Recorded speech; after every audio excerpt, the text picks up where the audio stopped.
everyone. Welcome back to another episode of Talking Tongue, the weekly quarantine show. That's right. We are still here, stuck in the pod cavern, forced. Well, not forced, because I want to do this, but we're doing it anyways. Podcasting through the interwebs, talking to my friends near and far to talk about things that are cool, like movies. It's usually movies. Sometimes it's other things like TV shows, video games, but usually it's movies. And this week, well, let me tell you, I'm not going to spoil what that movie is because first I have to introduce a podcast virgin. That's right. The Pod Cavern's all about getting the virgins in here. That's, you know what? This doesn't sound great. I'm just going to go ahead and introduce the guest and they can tell us a little bit more about their virginity themselves. Matt Malcolm, everyone. Hey, pleasure to be here. And I mean, my virginity is probably one of my favorite topics. Okay. We're off to a good start here. Yeah, let's dive into this podcast virginity. Let's be clear here. I mean, I'm sure you're a virgin in other areas, but we talk about the podcast on this show. How do you feel? I feel great. It's wonderful to be here. Wonderful to be recognized. Good to actually be talking to another human being as opposed to my cats or my wife. Yeah, I was going to say, may or may not also be a cat. Yeah, I hear you. Sometimes you got to know that everybody else in the world is real and not just your pets or your significant other. Because I also do a lot of that. I talk to Laura all the time or Captain Meatball, and the conversations usually end there. You know? Been about it for me lately. If it hasn't been work related, it has just not really been a conversation. Running out of things to talk about. Yeah, exactly. Hey, Matt, you've never been in the pod cavern, of course, because this is your first podcast ever. So people don't know who you are. You want to tell us a little bit about yourself? I'm happy to tell people about myself. By day, I am a lowly data analyst, making sure that all of our data makes sense and nothing looks fucky in it.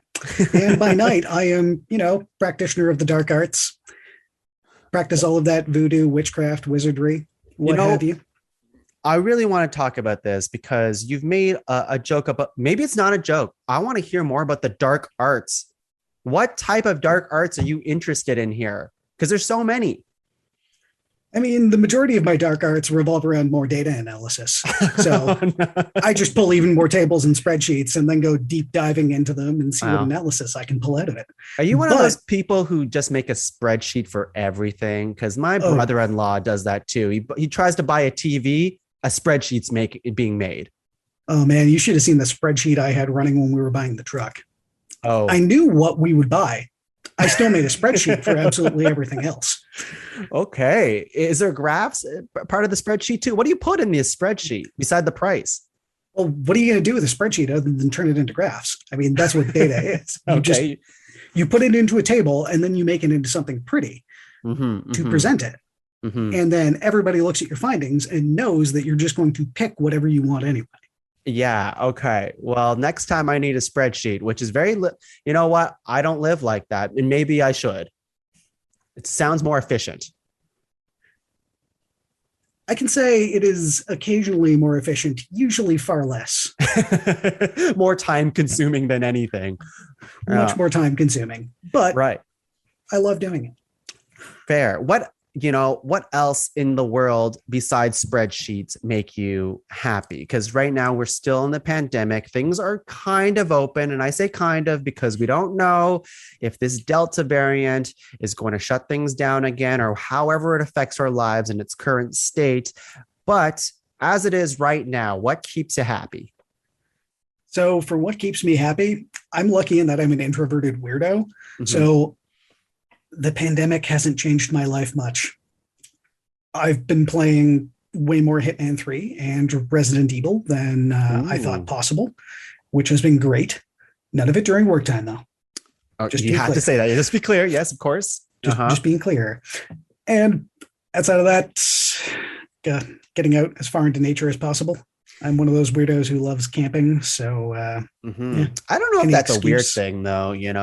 Although you like camping, not glamping camping, right? Yeah, we're big fans of the camping. So drive out along logging tracks as far as we can into Crown Land and find a good camp spot or hike out and then usually hang around pretty close to camp from there. Sometimes Right. go venturing further afield. Okay. So in the pandemic times for camping, how has that affected your ability to camp? Obviously I've done more glamping myself. I'd like to go camping, but usually I would go with Laura. And Laura, whenever we go camping or glamping, it's like we gotta have the electric campsite. We gotta have the Laura. We always get made fun of this. We went camping with one of our friends who was a super camper. Like he was one of those what do you call it, provincial camp guys, working the, I don't know, the campgrounds. He was one of those guys. Yeah, he would have been a ranger or a warden. A ranger, that's the word. And so he was just making fun of us because Laura brings like so many things with us on our camp trips. And again, we're glamping. So it would be like she's bringing her face wash, her toner for her face, other, like I would say like 5 different facial products just to make sure that we're washing. You know, facial cleanliness is really important in this household. So you got to bring all of it. You don't do that, obviously. I mean, if you couldn't tell from my beard, which I guess our listeners can't. Oh, yeah, they can't. No. I do like my time out in the woods. Generally, facial care isn't high up on my priority list, other than keeping the beard from entangling the rest of my face and suffocating me in my sleep. I tend to be when I'm out camping, even if I'm at a provincial park campground with the showers and everything, I would rather go just swim in the lake every day. Get back to nature, skin comes out feeling great. And it's as soon as I get back into the city and start using proper soap and everything again, that's when everything goes back to pot. Right. You don't love soap, but you have to use it because that's what society wants us to do. It's true. I mean, I never understood the societal obsession with soap and hard water. Yeah. I mean, But look, you have a lake beside you. You go back into the water like the creature that you are, the half amphibian, half Sasquatch person that you are, back to nature, and everything's good again. Who told you I was Sasquatch? I need names. My secret identity cannot be revealed. Well, there's been pictures throughout all of history, and it's, Sasquatch, I'm so happy that you finally settled down with somebody. Took me a while to find the right woman who would appreciate me for being Sasquatch and all of the body hair that comes along with it. I'm just impressed that you've evolved enough to play video games in your spare time. That's really impressive. Well, I mean, what else are you going to do when you live in a city as a Sasquatch? Let's talk about video games for a second. I'm very curious. You are a gamer, of course. I knew this about you, and you love watching movies, which is why you're here on the podcast here today as well. Would you say that video games has been a nice escape for you during the pandemic? And you've always kind of done it, but are you feeling like you're playing more video games now or the same amount? I would say I'm playing the same amount, but I've branched out in what I'm playing just because I have a little bit more mental space now that working from home, feeling a lot more productive, able to get more done, not thinking quite as much about what I've got on the go at work once I'm home. So I've kind of branched away from my usual 3D shooters and violent gore fests, gone back, revisited a lot of classics, getting back into a lot of the side scrolls. I don't know if you've ever played Carrion. I've heard about Carrion, Metroidvania type game that's kind of like a weird blob John Carpenter creature. Oh, it is amazing. If you are a fan of Lovecraft, John Carpenter style monsters and love to play the monster in a video game, definitely one to try out. Cool. I love it. Yeah. Video games for myself obviously has been such a big part of it. I think the pandemic, it's been going on for 2 years now, but it's just really made me reignite my love for video games because what else am I supposed to do? And I always felt like a social obligation with a lot of people before, in which now it's much more easier to just say no to social obligations. Not that I'm seeing too many people in person, but I, like everyone, gets online fatigue. It's just something I don't want to do after work. I hear you. When you're sitting through 10 to 15 Zoom meetings every day, the last thing I want to do is hop on audio chat or video chat with someone while playing a video game. Yeah. So, yeah.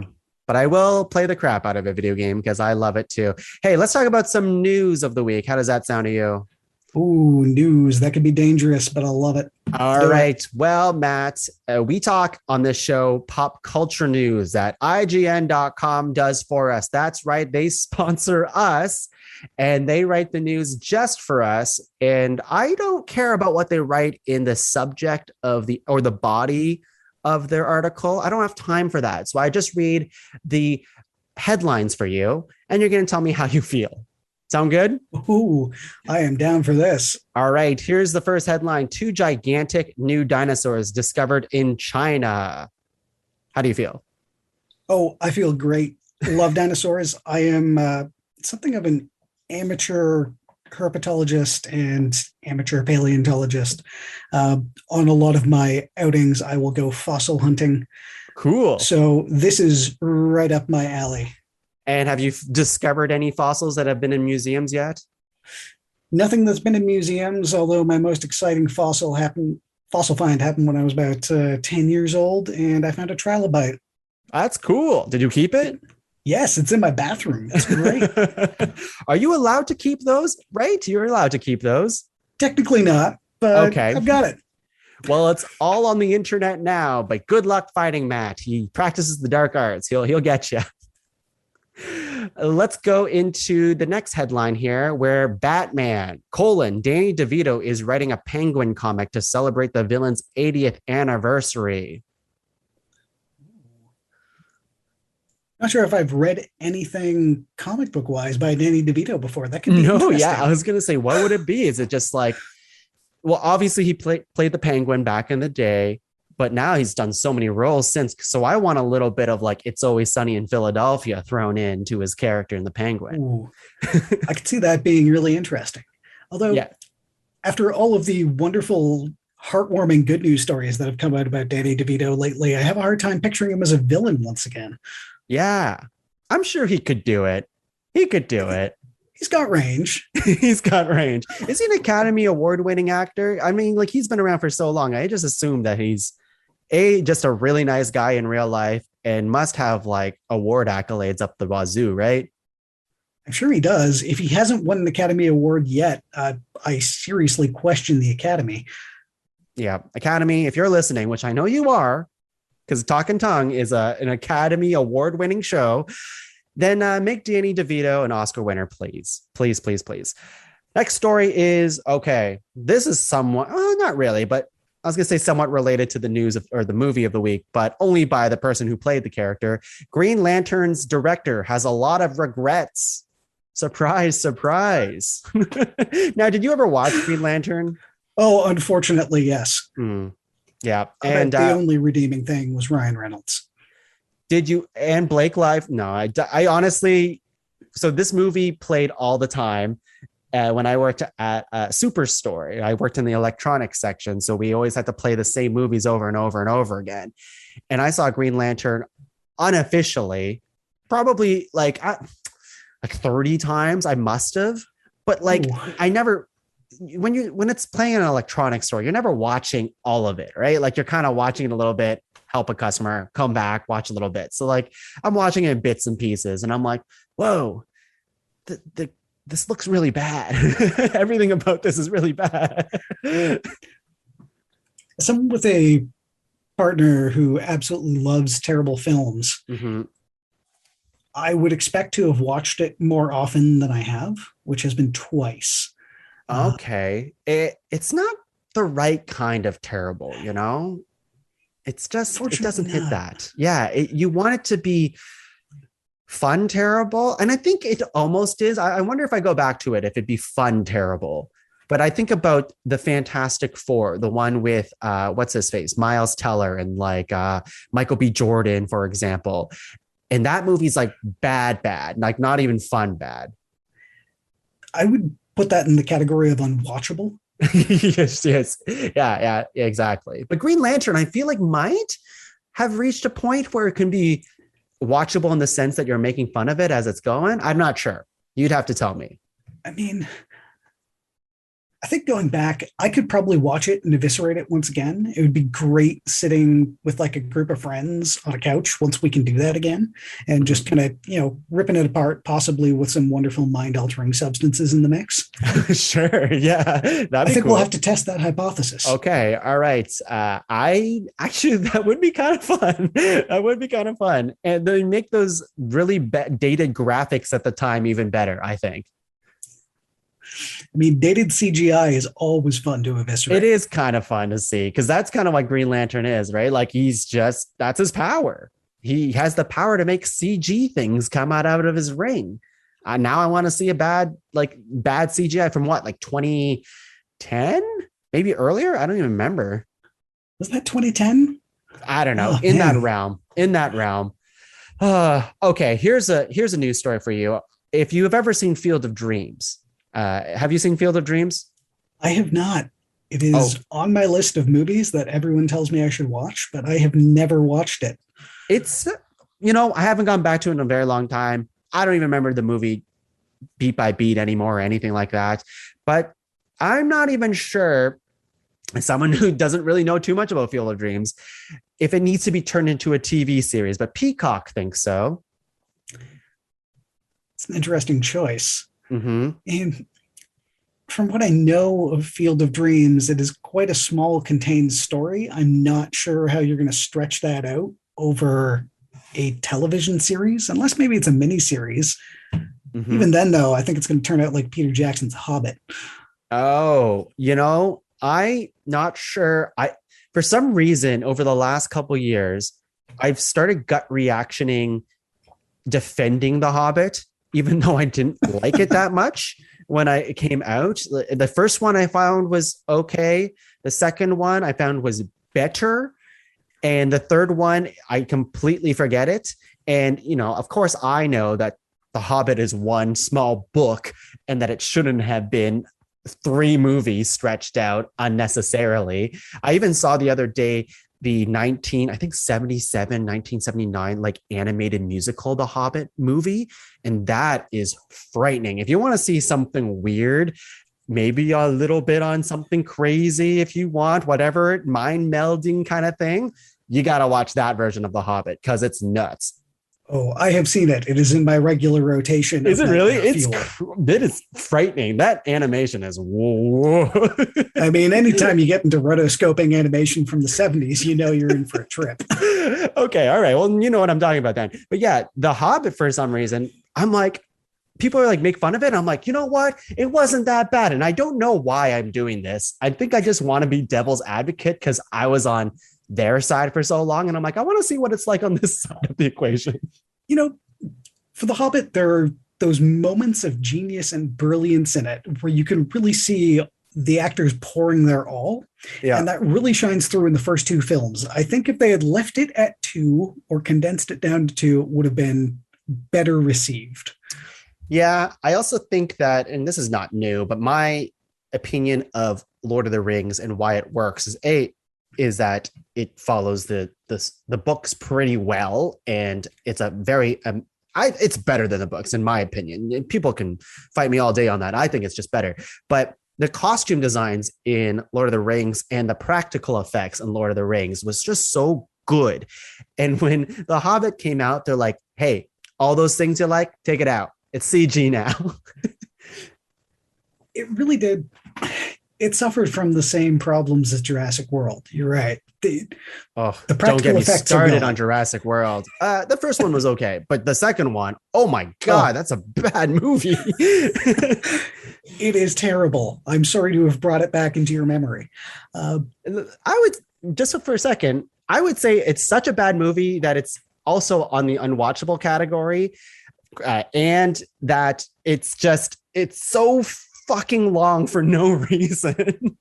I hated that film until it turned into Resident Park, and then enjoyed it a little bit more. Okay, yeah, fair enough. Yes. What were we talking about? The Hobbit. Go on. Hobbit, yeah. The Hobbit, yeah. Went back, unnecessarily reinvented the wheel when they literally could have pulled the same costumes back off the shelves. Just brought Benedict Cumberbatch in as the dragon, Yep. made 2 relatively short films out of it, and they would have raked in the cash and the accolades. Would have been perfect. Benedict Cumberbatch's Smog was very good, though. I will defend that. I think his dragon looked cool. I think his performance for the dragon looked cool. Oh, it was wonderful. I'll save it at that. Yeah, it was great. It's what I wanted out of that dragon thing. It's better than the weird cat thing in the 1977 Hobbit. And then I think that dragon sings too. I can't remember. It doesn't matter. Let's see. I can't remember if the dragon sings. I can't remember. Does the dragon sing? I want to say it sings because everyone sings in that movie. Anyways. I'm going to have to watch that later. I'll have a few more news stories here. My next one that I want to talk about is, now I don't play this game, but in fact, I don't play either of these games, but I own one of them for some reason. The Among Us. Let's talk about that for a second. And Fortnite. Now, Fortnite, very popular video game that I still have never booted in my life, is famous for stealing ideas from other video games and making it more popular. So in the way that Fortnite stole PUBG, Player Unknown Battlegrounds, battle royale mode that makes Fortnite so popular, they kind of stole that idea for their own and made it in a way that kids were accessible to that idea. They also stole features from Apex Legends, another battle royale video game. And now they have stolen Among Us as well. So I don't really know what Fortnite is anymore. Really, Fortnite has stolen Among Us. I have created Among Us several times. They created an imposter mode or something like that, which is exactly like Among Us. Thoughts? My only thoughts are I would really like Fortnite and it's Epic Games, right? Epic, yeah. Just stop with this. It's getting embarrassing at this point. As someone who has never played Fortnite, but has many, many younger cousins who are in the right age bracket for Fortnite. Mm-hmm. I'm probably dating myself here. Mm-hmm. But it just seems like it's a worse version of everything that came before it. But because it's got bright colors and stupid costumes and dances, damn Gen Z kids love it. They just love it. They love it. I don't get it. I think it's stupid. But, I think we're both dating ourselves because actually, I don't even know if the Talking Tongue audience loves Fortnite. I can't tell. I'm not sure. If you do, my opinions still stand. My opinions stand too. I'm sorry, audience. Let's have 2 more news stories here because I really want to get into our movie of the week. But one of them is very relevant because I think it was only last week when I talked about this, where Mike Richards, he is one of the executive producers who just put his hat into being the host of Jeopardy. And there was a whole kind of who's going to be the host of Jeopardy? Who's going to be a host of Jeopardy? They started pitching names. And Mike Richards just happened to raise his hand, even though he was on the panel of people who got to pick who's the host of Jeopardy. And everyone's like, yes, you. Anyways, I think I'm being a little reductive on what the story actually is, but he's the one who got officially chosen as of, I think, last week or a little bit before that. Only, I think today, the news is that he got already fired as Jeopardy host 9 days after getting the job because lots of scandals came out. As someone who has been hoping for LeVar Burton to get that job, good. Yeah, I think everybody wants. We talked about this last week too. The whole internet was like LeVar Burton, right? And everyone's like, yeah, we all agree on something for once. And then Jeopardy was like, who would be good? Mike Richards. Because we need more old white dudes hosting our TV shows. Yeah.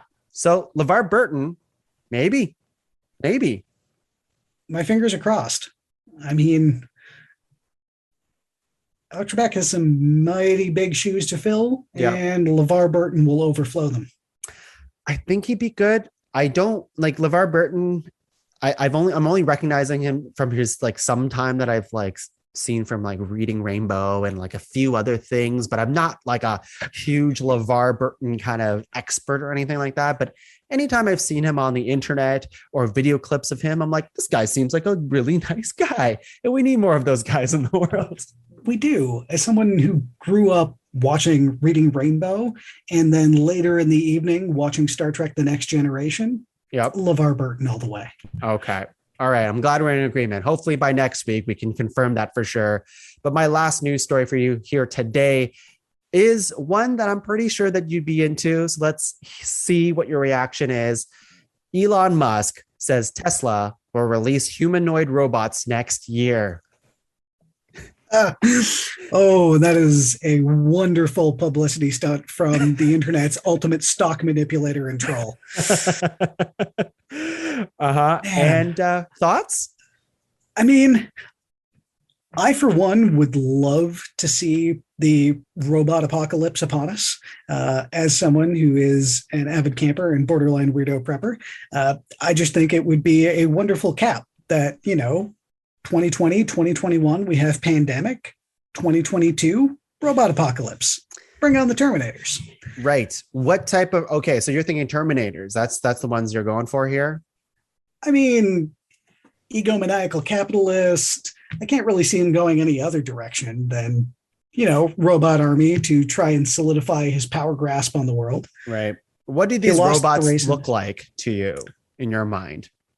In my mind, I'm picturing the fembots from Austin Powers. With the nipple guns? Oh, plenty of nipple guns. Okay. All right. And then for some reasons, there's sharks with lasers on their heads, of course, because it has to be, because it's an Austin Powers thing. I'm thinking with the humanoid robots, whenever I think about humanoid robots, I never think about Terminator first. And I don't know why. I always think about the way lesser known I, Robot, which is the Will Smith movie where he also, spoilers, is part robot. I mean, I can't say it's my favorite Asimov adaptation. No, it's not even that good of a movie, but for some reason, it just came out around this, like the right time for me to never have seen movies like that and have nothing to really compare it to. So when it came out, I'm like, yeah, I, Robot, I'm sticking with this one. This is my movie. And then as I saw more movies in my life, I'm like, oh, I don't think I, Robot's that good of a movie, probably. Oh, I'm trying to remember the name of the film now. One with Robin Williams, where he was playing the robot butler android. Yes, I know what you're talking about. I don't know, Reynold, but you know what? I'm going to scream it at 3 a.m, though. Great. Doesn't matter because it's not iRobot. And when I look at iRobot, which came out in 2004, has a 56% on Rotten Tomatoes. The first question that pops up is iRobot 2 coming out? So, and if you uncollapse that question, the answer is no. So there you go. People don't want it. I'd pay to see it at this point, though. Right? I mean, it would cost a lot of money because paying Will Smith as an actor at this point will be more than the cost of everything else part of the production of iRobot. But that's true. But at least it would be better than another live action Disney remake. Hey, probably. It's like, how dare you? But no, dare away. Okay, let's go ahead and get into the movie of the week. Now, Matt, I'm going to let you introduce the movie for us. Right. So, movie of the week this week is Free Guy. My name is Guy. Sunday should be warm and sunny, just a scattering of drive-bys. And I live in paradise. I've got a best friend. This is the greatest cup of coffee of all time. Oh! Mondays, am I right, Joe? You said it, Guy. Yeah. And I work at the bank. Everybody down to the ground! I thought I had everything I needed. But then I met her. Everybody down on the ground. Everybody except you. Starring Canadian heartthrob and all-around wonderful human being, Ryan Reynolds. Yes, I am sucking up. Oh boy, Ryan Reynolds, are you hearing this right now? We're talking about your movie. Let's talk about everything around the movie. And of course, we will get into spoilers and our thoughts later, because I know Matt has a lot, which I'm really excited to talk about today. But we will just talk about it on a baseline level. Matt, do you want to set up what Free Guy is as a premise? Free Guy as a premise is, we'll go baseline. What if you were the NPC in a video game? Mm-hmm. You have your set routine. You know what you need to do day in, day out, repeating it. You're happy in that life until one day you are snapped out of it by seeing the woman that you love, putting on a pair of magic sunglasses that then gives you ability to see the world how it really is. Mm-hmm. That's basically it. That's basically it. Now, for people who don't know, NPC, non-playable character in video games, it's a very video game movie, I guess, which is cool because we already talked about how much we both love video games. So non-playable characters, if you think about if you're the main character and you're talking to a non-playable character, it should be very obvious, but it's those people who aren't the central main character of the video game. They're the people you talk to, the people that have one line, the people who walk from point A to point B and then walk back to point A. Like that's that. And Ryan Reynolds is that guy. And the movie also features a real world as well. We have players like, let's say, Jodie Comer. I think we have a lot of streamers that make an appearance in this movie as well, which I recognize some, but admittedly, I don't spend too much time on Twitch. We have Joe Keery, who is in Stranger Things. He plays, I forget his name in Stranger Things. Do you remember? Steve? I think it's Steve. I think it's Steve too. We have Taika Waititi. We have a few other people, but those I would say are the big names. Now, Matt, I'd like to hear your baseline opinion without getting to spoilers yet, because we'll get into specifics. But did you like this movie? This is a tough question. I think high level, yes, I did like this movie. My opinion of it is it's like They Live for Gen Z. Now, I will admit the streamer references did all go way over my head. Yeah, you're too old for that now. You don't watch the streamers. It's all about streamers these days, Matt. And apparently they're very famous streamers too. I recognize like 2 of them. So there you go. But all of them are apparently like, these are the big guys. Oh man, you're doing better than me. Well, you had to have recognized Ninja, right? Like he's Ninja. He's the Fortnite guy. He's like the most popular streamer in the world. No, nothing. This is really going to date me. But no, who's Ninja? That's okay. I asked my partner that too. And she's like, I don't know who that is. And as soon as I said, she's like, okay, cool. Why would I know who that is? I'm like, that's a fair point. I don't know why I know who that is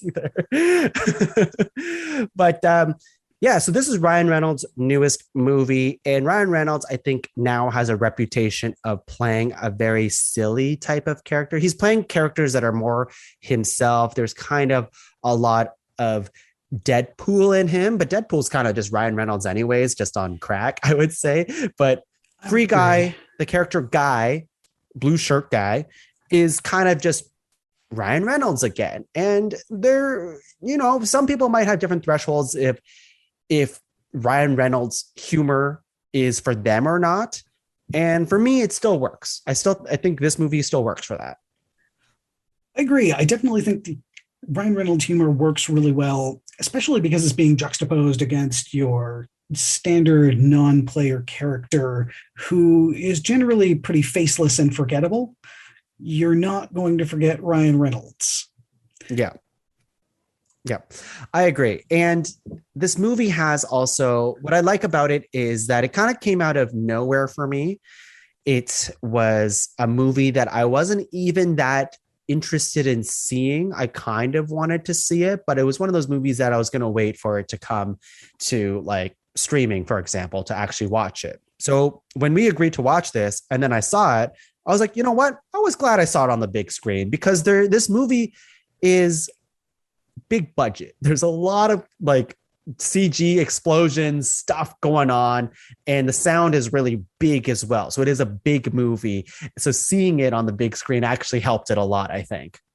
Yeah, I would agree. Seeing it on the big screen, I would say, is almost a must for it. It helps feel that much more immersive, especially being a video game film. It really helps draw you back in and give it a little bit more grounding that someone who's maybe not as familiar with video games might not get otherwise.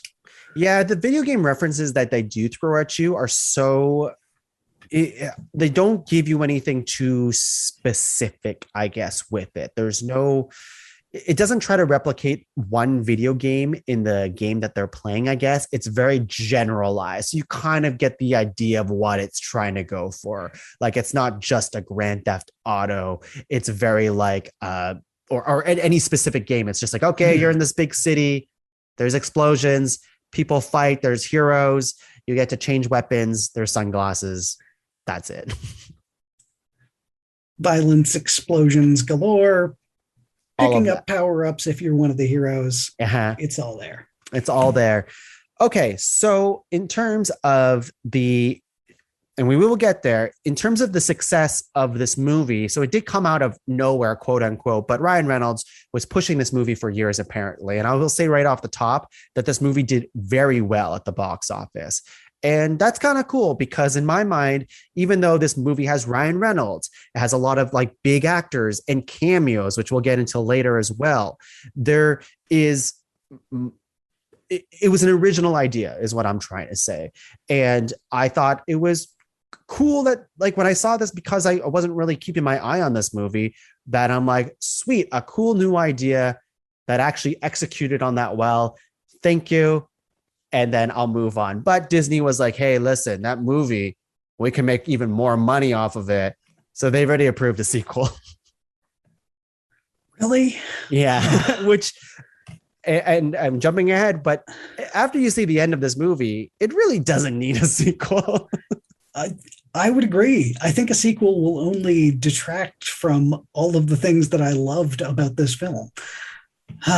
Yeah, it makes me sad. It does make me sad too. So it's just, and I really didn't realize that this was kind of a Disney property movie in a big way, or Disney helped fund it and all that stuff. I just didn't even think about that. What are your thoughts? The film came at an interesting time. So truth be told, I've actually been following it for a little while since I first heard about it, I think 2017. So back when it was still just with Fox, pre-Disney conglomerate globe killing acquisition. All of Fox properties. Yeah. And I was very excited until I found out that Disney had started getting some more, shall we say, creative control over the film. Mm-hmm. We'll get to that part for sure. So yeah, I went from excited to dejected to then saying, okay, I will make this my first outing back out into the wild, the dangerous world that exists to go see a film. Oh, interesting. So I'm always curious to hear this from people because it is just a thing that's starting to happen for many people in especially Ontario or Canada. This is your first movie experience out. How did that feel? Give me that experience for yourself. It's my first movie experience out. Yeah, it felt strange. It was nice to see a film on the big screen again. With that being said, it was a very overwhelming experience after having been in my own small four walls or in a very quiet forest for the past 2 years. Right. So just being in a new location was like a lot. But you used to go to movies all the time. Before that, I was an avid moviegoer. We would go see at least one movie a week. Racking up those scene points for those of you here in Canada and know what I'm talking about. Sure. Yeah.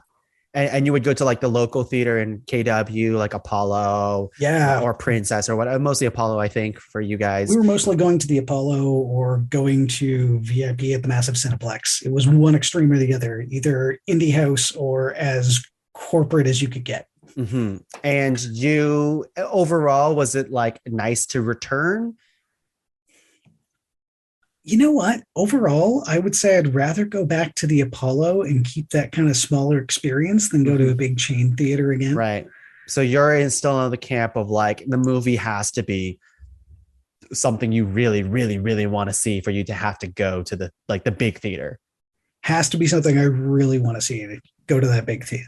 And what movie is sure. next for that, do you think? Ooh, movie that's next for that. Because there's a lot of movies coming out, at least for me, that I'm like, funny. I kind of want to see that.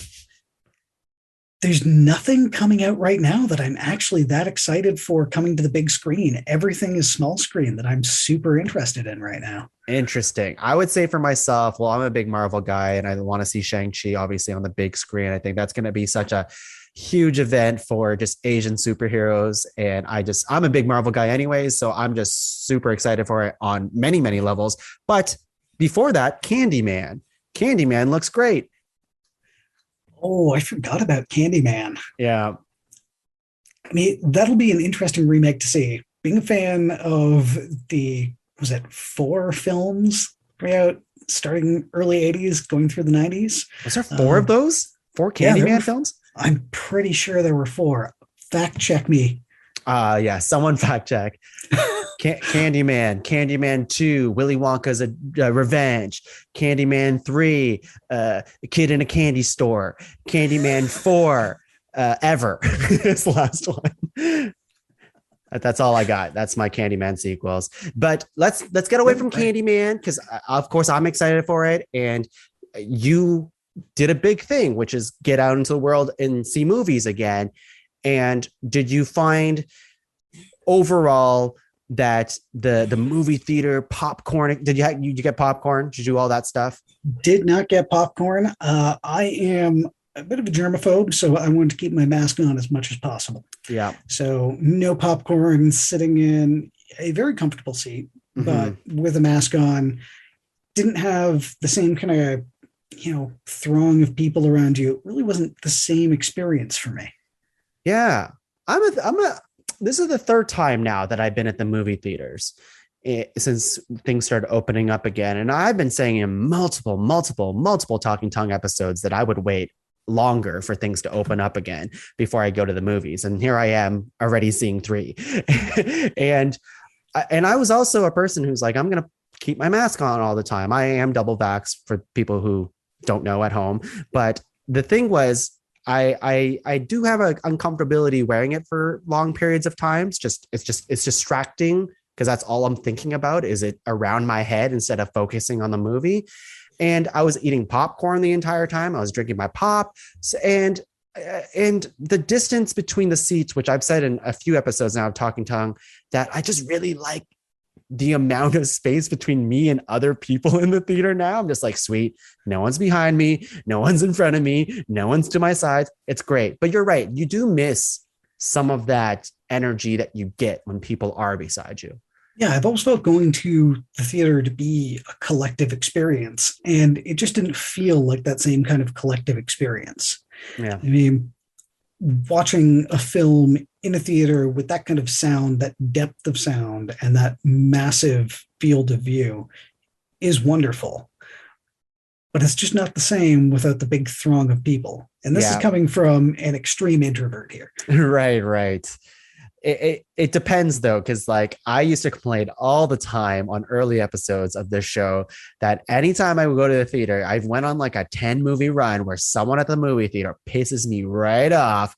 Someone's playing on their phone, someone's Instagramming during the movie, someone's talking very loudly, whatever it is. And I got really, really irritated with people at the movies. I mean, isn't getting into a fight at the movies just part of going to the movies? Or am I doing something wrong? Is that part of it? Like, is it like a kid's baseball game where you're supposed to fight with another parent, but at the movies? I thought that's what I was supposed to do. I'm not sure. But let's go back to the movie and we can get into specifics now. And I forgot to shout out one other main character of the movie, which is Lil Rel Howery, who plays Buddy, Free Guys, or Ryan Reynolds' best friend in the movie as well. Now, in terms of, I'm going to get into spoilers. So I'll say before we get into spoilers, obviously watch the movie first. we're going to really get into it to different degrees and all that stuff. For myself, I had a fun time at the movies. I was surprised how much I did like the movie. I did not expect it to be, spoilers, a rom-com by the end of the movie. I just did not know that that's what this movie was, but was pleasantly surprised that it took me on that new journey and gave me a little surprise there. I also did not watch a trailer for this movie at all, so that probably helped it as well. And I'm not saying it's a perfect movie. It's just a good time. And I thought if you're looking to see a good time at the movie theaters, especially something for a summer movie, I think Free Guy might be it. Especially something in the times we've been going through, something that's light. You don't need to think too much about, still gets you to think a bit though. And just feels nice. Yeah, it's nice. And it's also silly. It's really silly. It's incredibly silly, which is refreshing. Yeah, exactly. And it's not at this time franchised, but it sounds like it will be. So let's just take the movie as it is right now, and without having to think about whatever Free Guy 2 is. And let's talk about your favorite moments of the movie. My favorite moments of Free Guy. Oh, I think my favorite moment, I'm just going to pick one. Okay. And that would be the first moment that our character Guy, played by Ryan Reynolds, stands up during the bank heist and essentially obliviously and full of optimism just says, no, I'm not going to go through these motions anymore, and decides that he is going to take control of his own life. It is a beautiful scene to watch, full of just wonderful subversive comedy as well. Yeah. Yeah, like as a bank heist is happening, you got the characters who are just dropping to the floor, just smiling because that's just their life. They're okay with it. That's what They're completely okay with it. And Guy stands up in the middle of it and says, no, I am going to take this person's sunglasses to become a sunglass guy so that I can go after the woman that I love. Yeah.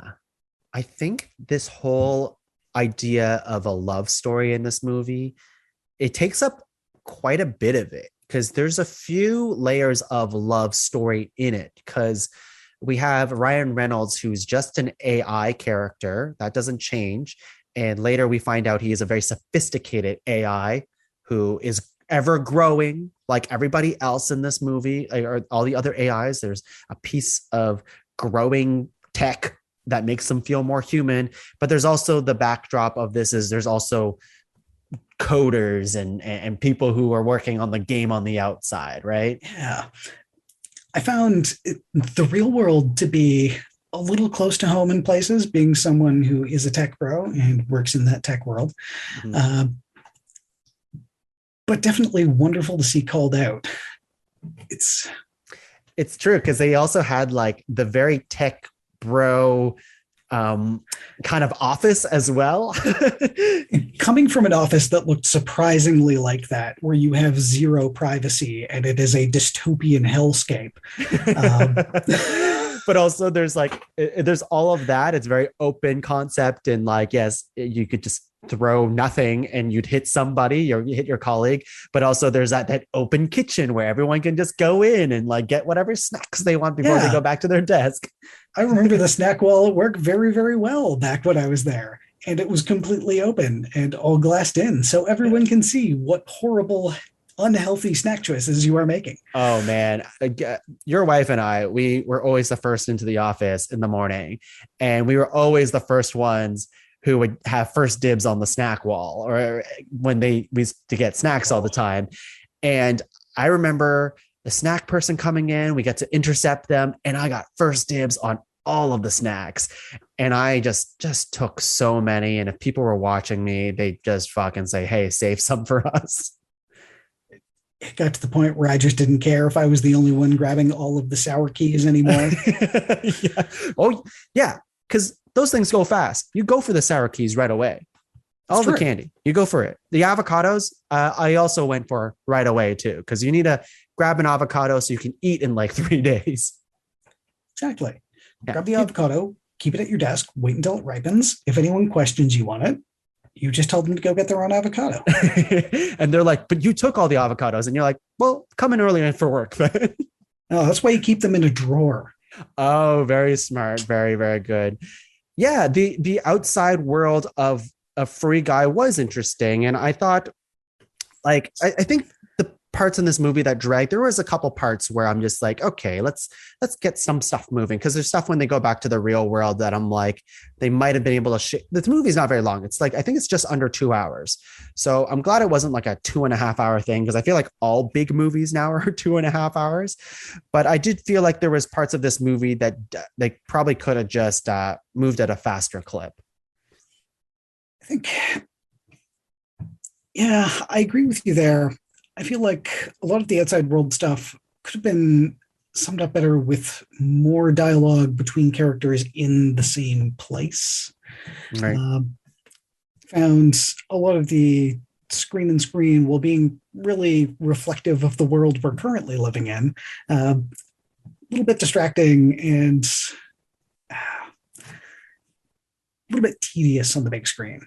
Sure. Although any scene that Taika Waititi was in, I have to admit, I'm all for it. Yes, I think that I hope we don't reach this point, but Taika Waititi is one of my favorite directors out there. I love all his films. I love his acting in any movie or thing. And he's coming up on a lot of stuff recently in the last couple of years, blowing up, ever since Thor Ragnarok, which was like his big movie that put him into the mainstream of Hollywood.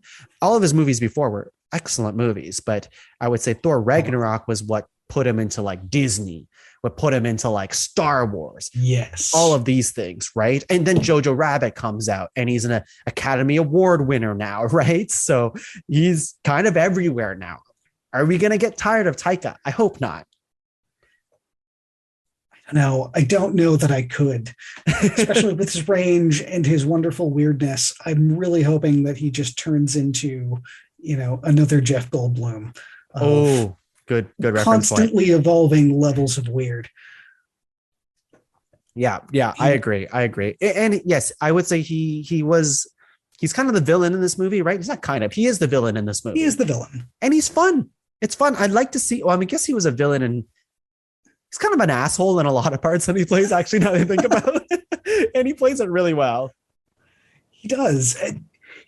I found he plays the particular brand of tech bro villain really well, of just wonderfully egocentrical and oblivious to the fact that his actions have consequences. Mm-hmm. And then when consequences come around, he just throws a tantrum. Yeah. Mm-hmm. Agreed.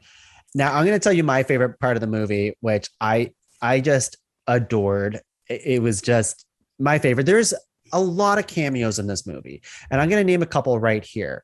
There is like Alex Trebek, for example. He's in the movie, which is great. We even have Dwayne "The Rock" Johnson, who you don't actually see. We have characters that are like in the credits. I'm like, you're in this movie, because they play like minor voice characters, or they're playing as a CG character. So we have Hugh Jackman in this movie, John Krasinski's in this movie, for example. But the one that's like very obvious and has a big cameo, which is Channing Tatum. And I love Channing Tatum. I think there was a period where Channing Tatum was just I think a lot of Hollywood actors go through this career of like, you're the handsome guy. You're going to go on to these just romance movies, and that's all you're good, quote, all you're good for. But then you're going to dip into comedy, and you have to prove yourself in comedy. And you do prove yourself in comedy. So like, let's say 21 and 22 Jump Street, This Is the End, that kind of stuff. And then Magic Mike, all of these things that make him huge. And then you have like Foxcatcher, and you see him in like a more serious role and things like that. But then Channing Tatum kind of disappeared for a couple years, I think. I haven't seen him in anything big in a long time. No, he did fall off the radar. And I'll say this is the first film that I've seen him in quite some time. Yeah, and it is amazingly refreshing. it was incredible. Channing Tatum does just a really, he gets to play him at, like, think about, like, to me, I saw it and I'm like, this is like him as like a 21 Jump Street type of energy character. Like, he really brought that, and combined with the physicality of Magic Mike, because he gets to dance and do all crazy sorts of shit. Oh, worth the price of admission just to watch Channing Tatum floss. Incredible. And he does like all these other weird moves too. I say weird, but like mostly just like Fortnite style dancing in this movie, and it's really, really good stuff. And he gets to play, so he plays as like an avatar in this movie. So he's playing as the actor's name's Matthew Cardaropol. I don't know how to say that very well, but he's playing the nerdy guy in the background who's actually playing Channing Tatum, is like one of those characters who's like living with his mom and stuff like that. So Channing Tatum as the avatar gets to scream like, "Mom, you're doing this, you're doing that." And it's just, I don't know. I'm not selling it very well, but if you watch the movie, it's incredible. Oh, it is wonderful to watch. And fun fact, the same actor who plays Channing Tatum's character in real life is the arcade manager from Stranger Things. That's right. Who is constantly harassing one of our protagonists in the film. So I'm pretty sure the director of this movie helped produce or executive produce Stranger Things, and that's why there's like so many Stranger Things people. Oh. Yeah. So like Joe Keery, for example, which I've never seen him in a movie up until now.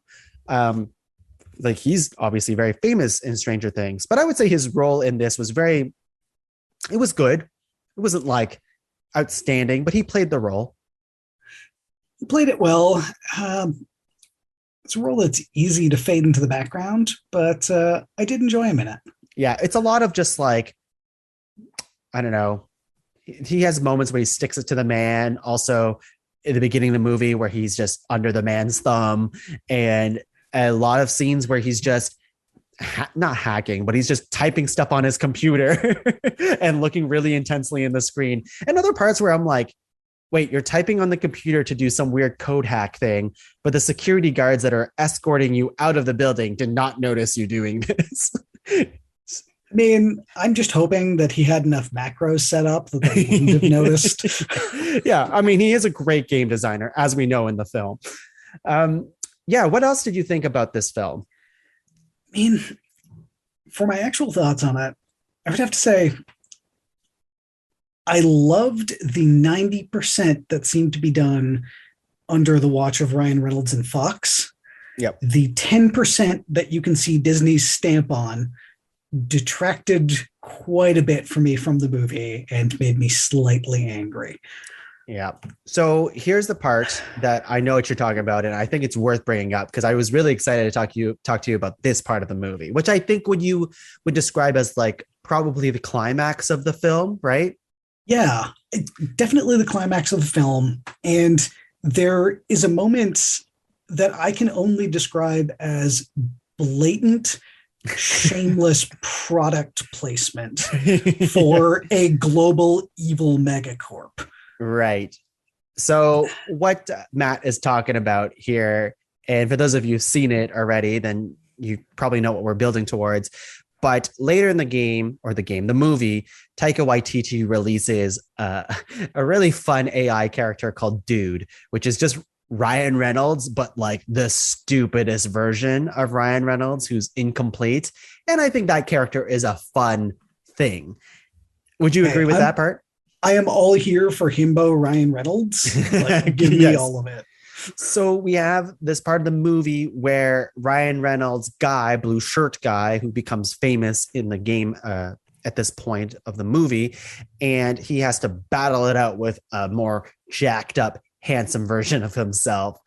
And there is a part where he puts on the glasses and he's already leveled up in the game enough to like wield a bunch of weapons and all this other stuff. And what Ryan Reynolds chooses, to everyone's surprise, is a Captain America shield, followed by a Hulk fist, followed by lightsaber fight.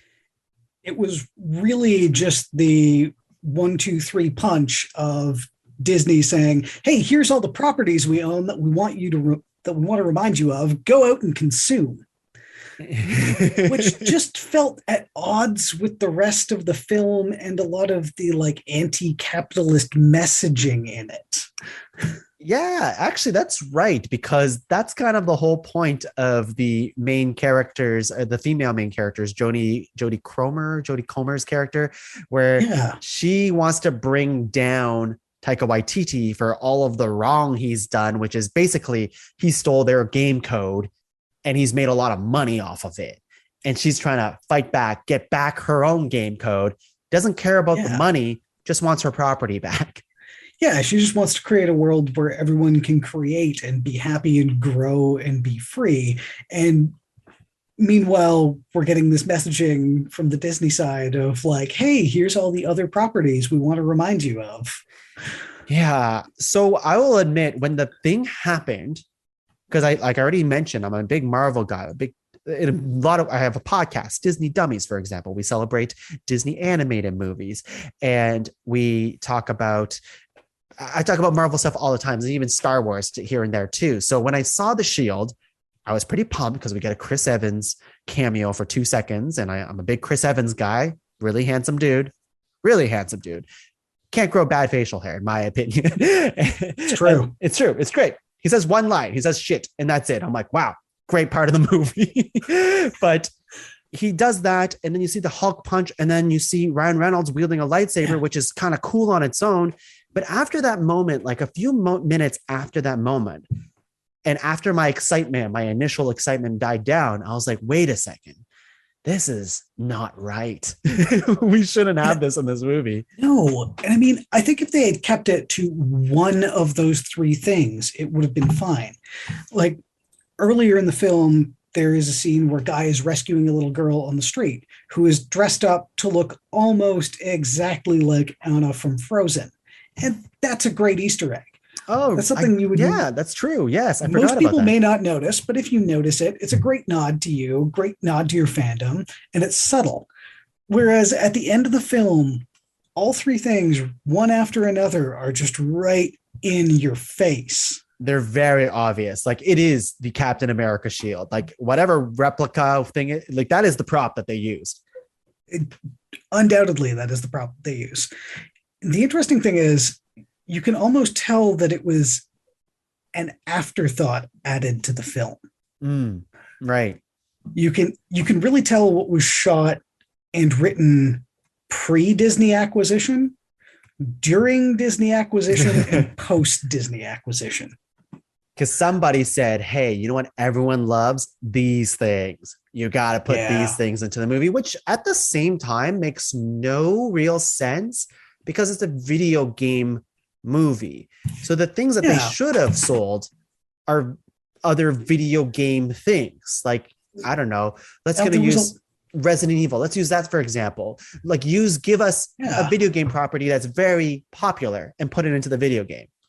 And I mean, there was a lot that was there because in that end scene, right after that, he also uses the gravity gun from Half-Life 2.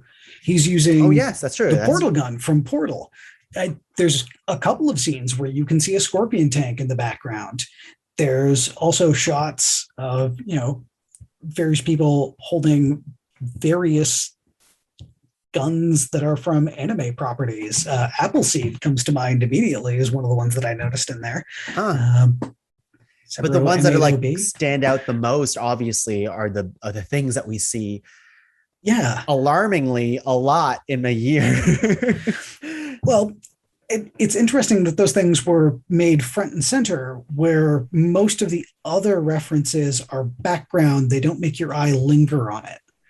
I mean, it comes back to the comparison I was making originally to the film when I compared it to this generation's They Live, which is what it seemed to be trying to do with this tongue-in-cheek stick it to the man anti-capitalist message. But it would be like in They Live, for any of you who have watched it, all of a sudden they started talking about Reaganomics and Reagan's economic policy and how good it is. Okay. I've heard so much about this movie, They Live, over the last 2 days from kind of you, but also your wife who's been messaging me about it. And it sounds like I should watch it. You definitely should watch it. I think I'm really dating myself with it, but starring Roddy Piper. Uh-huh. And I mean, the nods to the film, to They Live, come constantly. They Live is about a man who is down and out, like down on his luck, going to California. He's a Vietnam vet, has not been able to find work in years due to the economic policies in the US in the 80s. And upon getting to California, he finds a set of sunglasses that allow him to see the world around him for what it really God, is. so it's sunglasses controlled too. The sunglasses by thing aliens. comes back. Okay, all right. Wow. And it ties in even further later on in the film when, Roddy Piper's character walks into a bank wearing the sunglasses, holding a shotgun to kill these aliens that, have constructed a world that, we cannot see without these sunglasses. And these sunglasses allow him to see like the aliens. And his famous line of, I came here to chew bubblegum and kick ass, but I'm all out of bubblegum. And then we have the reference to, our protagonist in Free Guy loving bubblegum ice cream. Oh my God. What? Okay. All right. I'm seeing the connections here. All right. Well, man, that's a lot to unpack here. First of all, it sounds like I should definitely watch They Live. Second of all, hopefully I can find it. I mean, you said you were dating yourself, so I'm assuming this movie is about 80 years old or so. And well, approximately. It was made in the Stone Age. It was impressive they were able to make movies at all in the Stone Age. I mean, it's a John Carpenter classic, man. I don't know how you haven't seen it yet. I know. Don't shame me, but at least I've seen Free Guy. But yes, so like just to hammer this point home here, I am a huge sucker for Star Wars, Marvel, all of these things, but it reminds me of what this in a Space Jam 2, like all of these things where Ready Player One, where now everything is everything because it's owned by one thing. And it's getting to be a little bit much, because I definitely am the person, because it's a very kid-like reaction when you're like, oh my God, it's this thing. Oh, like we had someone in our theater who was like, oh my God, it's Ninja, which is like the Fortnite streamer I was talking about before. Oh my God, it's Captain America's shield. Like I get why you do this. Kids will look at this and it sticks with them because they recognize the popular thing that they love. But when everything is everything, it's so hard to love the thing's originality, because Free Guy on its own doesn't need this Captain America shield, doesn't need the Star Wars lightsaber to be successful. I found the addition of a lot of the Disney properties to detract from the film overall, because it's just there to remind you that all of a sudden this is also another Disney property. Even though it's still now, 20th Century Studios now. It's still a Disney property. It's reminding you that they own this, and reminding you that, like, hey, you should be wary of corporations, but not us. We love you. Yeah, when you say it like that, that's really creepy, and it's gonna haunt my dreams. But yeah, it definitely hindered my enjoyment of that part of the film. I think luckily it doesn't really happen again after, because it's the climax, so why would it happen again after? And I think there's enough good elements of this film to make it a very recommendable movie for people. Like, it is fun. You won't walk away being like, oh man, that was just bad, but it might bum you out, and like it does for both of us, to be like, you just couldn't help yourself to not go there. Hey, it's one of those, I highly recommend the film to everyone. Go up and see it. It's a ton of fun, but keep your skepticals on. Yeah. for a few of those scenes and try not to let it detract for you the way it did for me. Right. Other than that, what did you think of the overall love story, right? We have like a lot of fun betrayals going on as well. We have like Taika Waititi's like right-hand man kind of thing, who's played by, I think it's Utkarsh Ambudkar, I think that's how you pronounce it, who plays like Joe Keery's best friend, but also nemesis at the tech company. And we also have like Joe Keery and Jodie Comer's love story. That's like the main hook of the movie. What do you think of all that stuff? I thought the love story was cute. I did like the way it ended up going at the very end. I mean, I'm not normally one for rom-coms, but this one did sucker me in. It suckered me in too, because I was like, well, first it's under the guise of like this video game thing, which I freaking love. I also love that Ryan Reynolds is in love with Jodie Comer, but he's an AI. And the reason why he loves her, spoilers, is because Joe Keery programmed her. Like that should be very obvious, but it's still very cute. It's super cute. I mean, all in all, the film is really a love letter. Love letter not only to video games and that kind of nerd culture, but spoiler alert, is literally a love letter. That's really apt. Yeah, for sure. There is a scene at the very, very end when Joe Keery's character, Keys, I think his name is just looking at Molotov Girl. I guess that's her name in the movie. And they're just looking at each other from across the street. Like he's at a cafe. She's just realized that she's in love with him. And they're just looking at each other. And they just don't stop cutting back between each other. And they're just smiling like very stupidly. And I couldn't tell if it was a bit or not, but it wasn't. It was just them just really lovingly loving each other from across the street, and it ends really cute. But because the movie is so sarcastic all the time, I just assumed one of them was going to get hit by a car, because Ryan Reynolds gets hit by a car 3 times in the movie. I was assuming the same thing, just to keep the bit running and end on that wonderful depressing note. Yeah. But that's just how my mind works. So what do I know? Obviously, I don't think Disney would allow that these days, though. Yeah, I don't think so. Any final thoughts on Free Guy? Sum it up. My only final thought would be definitely go see it. It's a worthwhile watch. And if you are old enough out there, go back and give They Live a watch after you've seen Free Guy, if you haven't already seen it. It'll be a wonderful compare and contrast, and you might learn some things. Yeah, I agree with all of this, except for I haven't seen They Live, but I trust Matt's recommendation. He's a movie guy. Of course, it's going to be good. But this movie is a lot of fun. I think it's still surprising.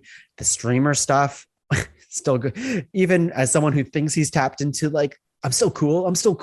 I'm not, because I didn't recognize a lot of these streamers. And they cut to them a lot too. It's one of those just like, man, I forget how big streaming culture is. That is just what video games are these days.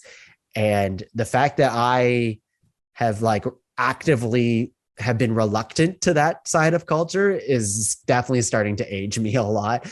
But regardless, if you know that kind of stuff, it's very baseline video game knowledge. You just really have to know that they already tell you the rules of this video game world very easily. There's nothing complicated about it. So you're just there for the initial setup, and then Ryan Reynolds being completely goofy, and that's it. Mm-hmm. Yeah. So overall, great time. Definitely recommend going to see it. Now, Matt, if you had to rate this movie on, let's say, how many himbo dudes this movie is out of, how many himbo dudes is this movie out of? I would put it a solid 6.5 out of 10 himbo dudes. Wow, 6.5 out of 10. All right. Okay, that's a lower score of himbo dudes than I thought it would be, but is himbo dudes a good thing on this scale, or is it a bad thing? Himbo dudes is a good thing on this scale. All right. I would still say, I mean, the 0.5 is at least the upper half of the himbo dude. Okay. So- all right. Yeah. so we're the, good. the bulky half of the info too.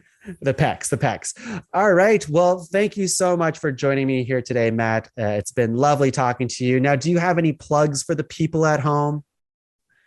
Well, I think the only plug that I would have would be, go follow me on my OnlyFans page, which will not exist in October.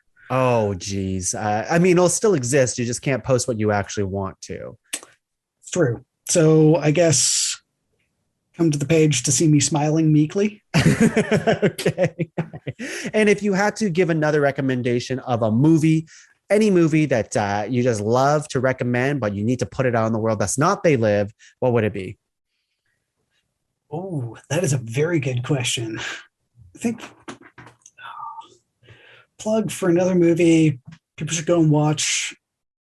Also, especially after Free Guy, go and give Ghost in the Shell a try if you have not already watched it. The ScarJo one? Anime. Okay. No, not the ScarJo one. It's That like- never happened. Okay. That all never right. happened. Go watch OG Ghost in the Shell. Wow. All right. I It's love the this same recommendation. concepts of what does it mean to be human? What does it mean to be alive? Great exploration of the human psyche. Heck yeah. I love this recommendation. I really thought you were saying the ScarJo one for whatever reason, but Okay. hey, you're better than that. I should have known. For myself, you can find the rest of the shows in Pod Cavern at www.podcavern.com. Check out all the shows there. I will see you guys all next week. Until then, Matt has a world famous catchphrase. Stop eating my fried chicken. Bye, everyone.